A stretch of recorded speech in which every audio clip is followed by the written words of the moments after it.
guys here, but I jumped onto the Rock about 3 months ago with their COVID contract. It was an absolute one of those really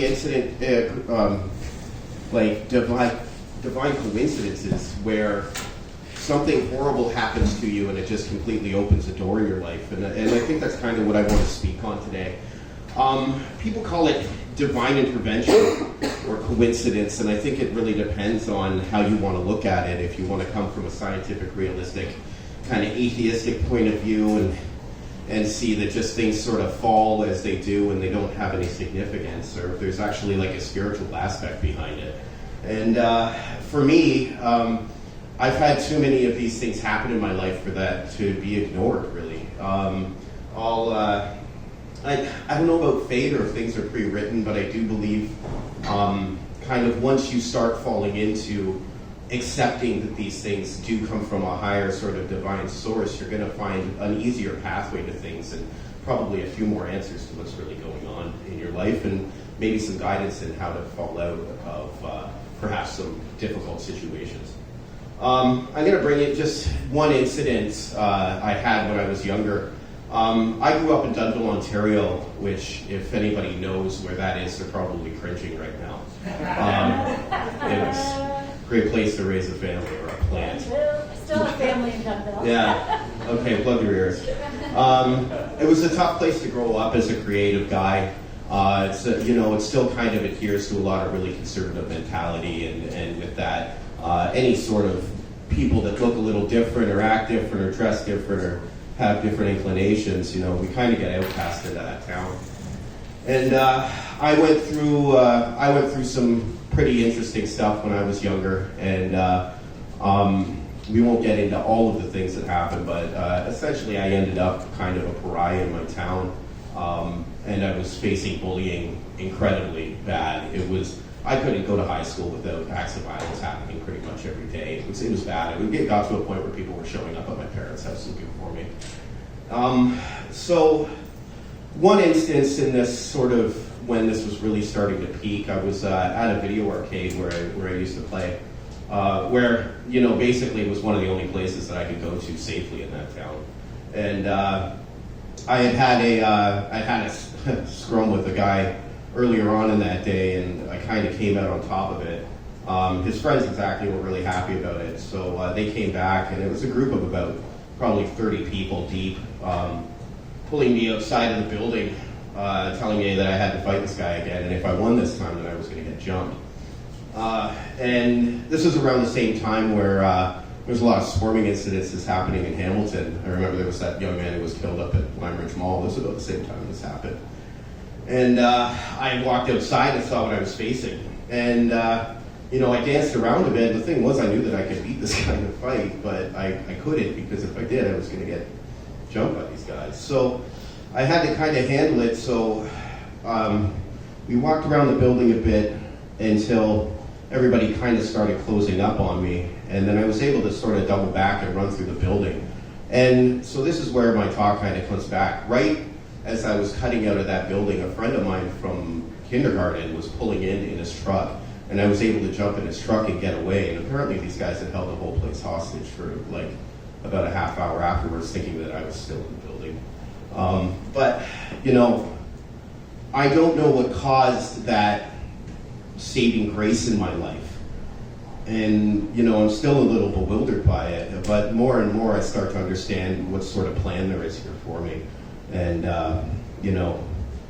who knows what would have happened had that man not shown up, and a good friend of mine. Hard things happen, and we deal with them, and they, you could look at them like they're difficult, or you could look at that they open other doors. So we'll move into how I ended up here. I was doing a lot of construction after COVID. It was kind of like the only place that I could find a job again. I was, still struggling a little bit with drinking, which I battled throughout my life. I've been sober now for a while, but I was, I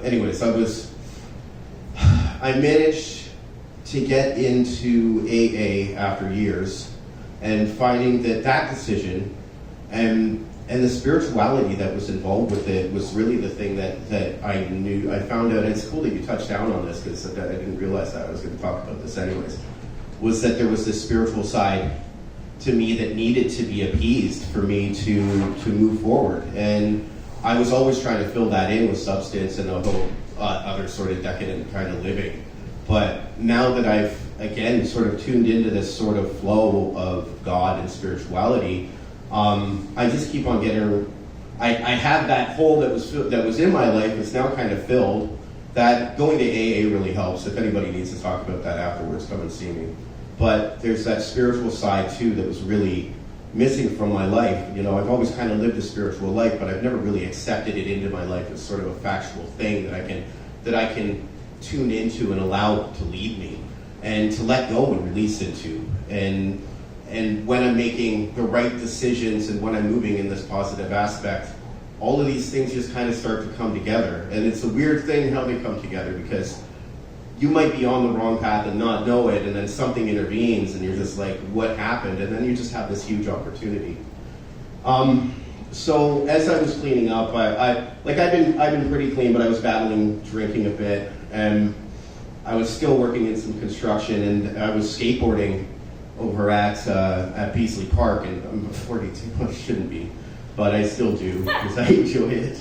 I ended up snapping my wrist when I was, and we're still building a house in Burlington at this point, and now I'm a 42-year-old construction worker with a broken arm, and you're good to get coffee.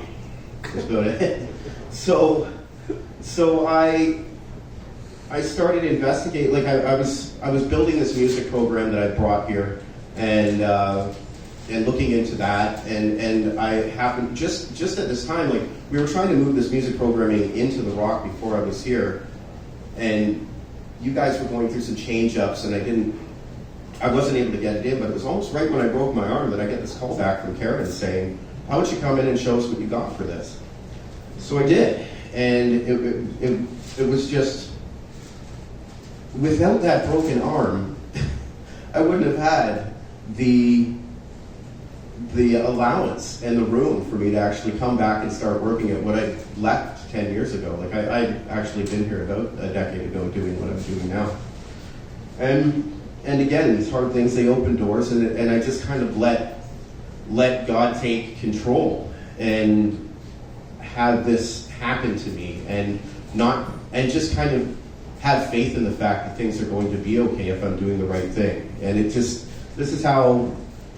every time I believe in this more, it just keeps on solidifying itself and replaying. And you're gonna have more opportunity if you're able to release yourself from these things and just kind of let whatever you want to call it. I've been calling it the creator of all things. I also call it the coat in my notes when I'm talking to it and giving blessings. So the creator of all things, the coat that covers me and keeps me warm when I'm counting my blessings. So Einstein says God doesn't roll the dice, and he doesn't. It's like there's coincidences it's kind of a boring way to look at things. It's just a real easy way to wipe off something that could actually have some more significance, be it bad or good in your life. If you keep on coming to the same sort of negative outcomes, maybe it's time that you take a look at this and say, this might be the way that the universe is talking to me for me to change my life. And, when you start falling into that flow, you're going to see the more positive things start coming up. So I guess getting over again, anyone who wants to, I'd love to start a group here if anybody wants to start talking about, substance and stuff like that. I think it's always understandable being in really terrible situations. I know when I talk to my wife about these things, we understand if anybody, and we know what it's like to be in really hard situations and to fall back on substance because it dulls us to these things. It's not anything that needs to be shunned. We look at it with a compassionate eye here, and we look at it from a harm reduction model here, which is really great. Again, to kind of hammer home what Al had to say, we really understand those things, and anybody who ever wants to talk to me about that, you can. I have some pretty good insight, a lot of experience and some good insight on it. I'll just leave that talk part of this. There's a really great sort of esoteric author that I read, Robert Anton Wilson, who says he has a really great quote that we believe what we believe possible. So by that, you can sit there and have a very close vision of your life, and that's the only possibility that's going to be happening. You're not going to see the big coincidences and the happenstance unless you want to release and relax and open up and believe that bigger things are possible. And that's when you're actually going to start noticing the light that is coming in, that shines on all of us, that wants to bring us forward. So yeah. With that, I actually wrote a tune a while back. I don't know if you know this. This is my native instruments. It's my drum machine, my sampler. I make a lot of hip hop music. I've been doing this for about 30 years. God, 30 years? 42? No, maybe like 25 years. Yeah. But I've been writing music for a long time, and it's always been something that I've been able to make connections with and find stuff about myself. And I actually wrote. We ran a songwriting competition for Pink Shirt Day, and I did include included some lyrics on it too. So I don't have them memorized, which is really unprofessional of me. So I got them written down. I usually do this, but usually I have this stuff in my head by this point. Yeah, can we just do like a quick check? So this is kind of about connecting with people and yeah, just kind of embracing things as they go and how we kind of all go through the same thing. So yeah, here we go.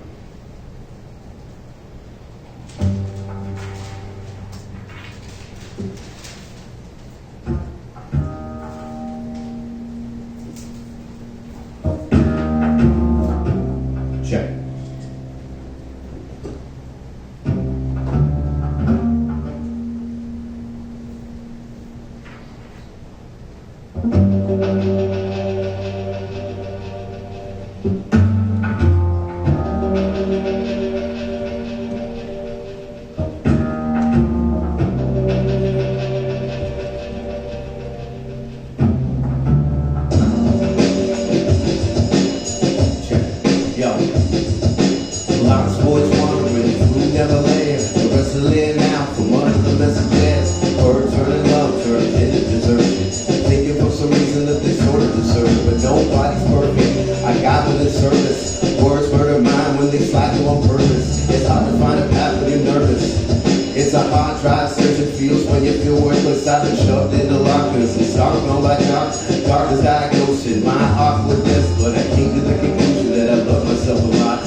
So that's what I got for you guys. Thank you. It's literally been almost 2.5 years since I've performed any music, so yeah. Well, thank you. Yeah. Again, so that's my drum machine. I teach on the weekends. I teach music. I teach programming. I teach DJing and songwriting as well. We're going to be opened for our dinner program, or sorry, like 1 to 4. We're going to be doing food on the weekends. I'm always here on the weekends. Myself and my partner Matt will be DJing for that, just kind of as like a celebration that we're open again. Anybody who has any interest in what I'm doing or any kind of music or anything like that, come by and see me, and yeah, I'll see what I can do for you. We do multi-track recording, we do video, we do DJing, we do beat making, all that stuff. Thank you again, Rock. You guys are fantastic. Thank you so much. Carl, we got any guitar for you?